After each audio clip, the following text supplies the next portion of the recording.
आज हम आपसे यूपी बोर्ड इंटरमीडिएट की बायोलॉजी से रिलेटेड एक इम्पॉर्टेंट टॉपिक पुष्प की संरचना के बारे में बात करेंगे।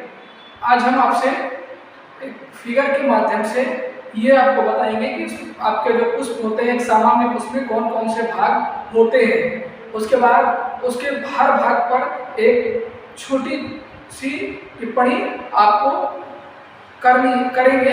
यह बहुत ही इम्पोर्टेंट है। आपका जो यूपी बोर्ड इंटरमीडिएट का पहला चैप्टर है उसको में लैंगिक जनन, उसमें यही आपका एक इम्पोर्टेंट टॉपिक है जिससे कि आपका हर साल एक क्वेश्चन बनता है।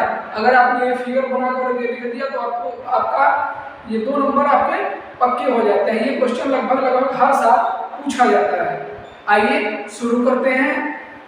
पुष्प की संरचना, सामान्य पुष्प का यह एक चित्र है। ये इसे हमने यहाँ पर बनाया है। सामान्य पुष्प किस तरह से होता है आप देखिए यहाँ पर उसके कौन कौन से भाग होते हैं। सबसे पहले यह पुष्पवृंत होता है। ये वो है जो आपका कोई भी फल का पेड़ हो या पुष्प का पेड़ हो, जो हरी सी पतली सी डाल जिससे कि फूल उस पेड़ से लगा हुआ रहता है, जुड़ा हुआ रहता है, उसे हम क्या कहते हैं, उसे पुष्पवृंत कहा जाता है।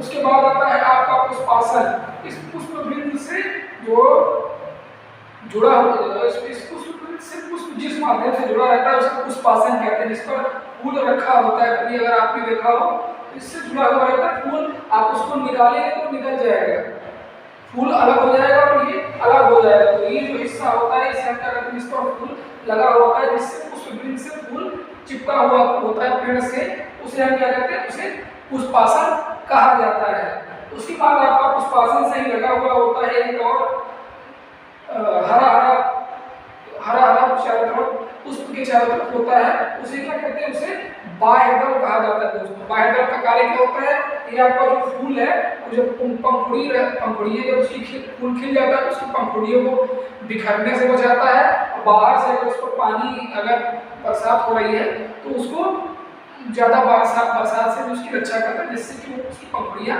बिखर ना जाए। ज़्यादा बरसात से धूल के बाद उसकी कब तक रक्षा करता है, जब तक पुष्प कली रहती है। तो उसके आपने देखा होगा जब पुष्प खिला नहीं जाता तो उसके चारों तरफ हरे हरे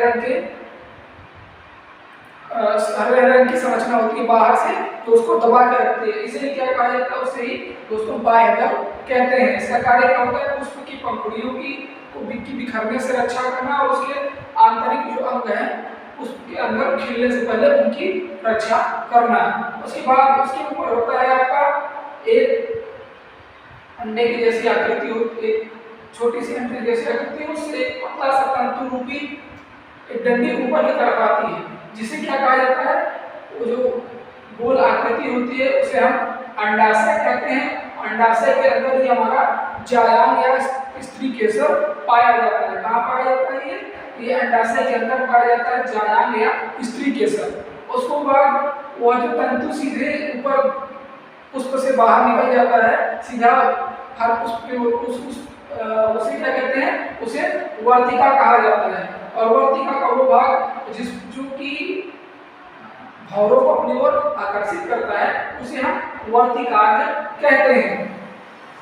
ठीक है दोस्तों, इसके बाद इससे आपके अंडाशय से लगे हुए अपने तंतु के आकार के कई रेशे निकले होते हैं जिन्हें हम पुंकेसर कहते हैं। ये पतले खोखले तंतु होते हैं जो आपके एक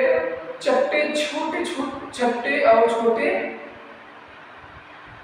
बॉक्स के आकार के या डिब्बे के आकार के, जो कि बंद डिब्बे के आकार के छोटे तंतुओं से या छोटे बॉक्सेस से या डिब्बे से जुड़े होते हैं, जिन्हें हम क्या कहते हैं दोस्तों, जिन्हें परागकोश कहा जाता है। जो हमारा पराग होता है वो इसी में उपस्थित रहता है, यही से हमारा परागण की प्रक्रिया की जाती है। उसके बाद आपका इसके चारों ओर जो पंखुड़ियाँ खिली होती है, पुष्प खिल जाता है, पंखुड़ियाँ खिल जाती हैं, तो उन्हें हम क्या करते हैं, पंखुड़ियों से क्या कहा जाता है, दल कहा जाता है। दल के अंदर ये सारी चीजें उपस्थित होती हैं। आइए फिर से एक बार देख लेते हैं आसान शब्दों में, बहुत ही सरल तरीके से दोस्तों, आपको परेशान होने की जरूरत नहीं है। इसके बाद आप हमारे साथ जुड़े रहिए। हम आपको आसानी से और अच्छे सही से समझाने का प्रयास करेंगे। इसके बाद हम फिर से आपको हर एक जो आपके पुष्प के भाग हैं उनके बारे में एक एक हेडिंग आसानी से और अच्छे शब्दों में आपको समझाएंगे।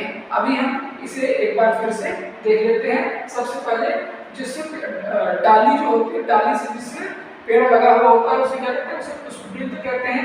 पुष्पवृत्त से पुष्प जिस साधन के माध्यम से जुड़ा रहता है उसे पुष्पासन कहते हैं। और पुष्प की संरचना की सुरक्षा करने के लिए बाह्य तत्वों से या बाहरी तत्वों से पुष्प की सुरक्षा करने के लिए या पंखुड़ियों को बिखरने से बचाने के लिए या कली की सुरक्षा के लिए उसमें जो संरचना पाई जाती है उसे क्या कहते हैं? बाह्य दल कहते हैं। बाह्य दल के बाद जब पुष्प की जो अंदर उसकी संरचना होती है, कलीनुमा जो होता है उसकी संरचना होती है, जिसमें उसे क्या कहा जाता है? उसे दल कहते हैं।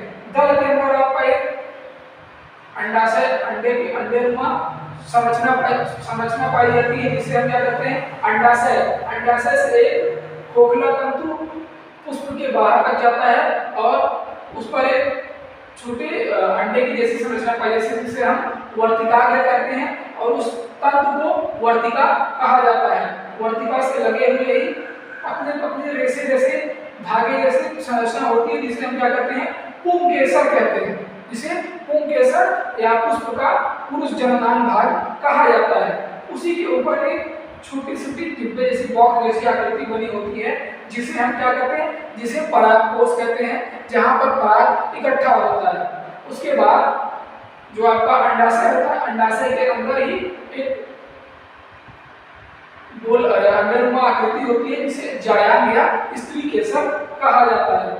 यह हमारे पुष्प की संरचना है दोस्तों। आशा करते हैं आपको यह समझ में आ गई होगी। अगर आपको यह समझ में आई हो और हमारा पढ़ाने का तरीका आपको अच्छा लग रहा हो तो कृपया हमारे चैनल को लाइक, सब्सक्राइब और शेयर जरूर करिए। तो जिससे आप शेयर करेंगे तो आपके जो दोस्त हैं जो अभी इंटरमीडिएट परीक्षा की तैयारी कर रहे हैं उन्हें भी अपनी तैयारी में सहायता प्राप्त होगी। धन्यवाद।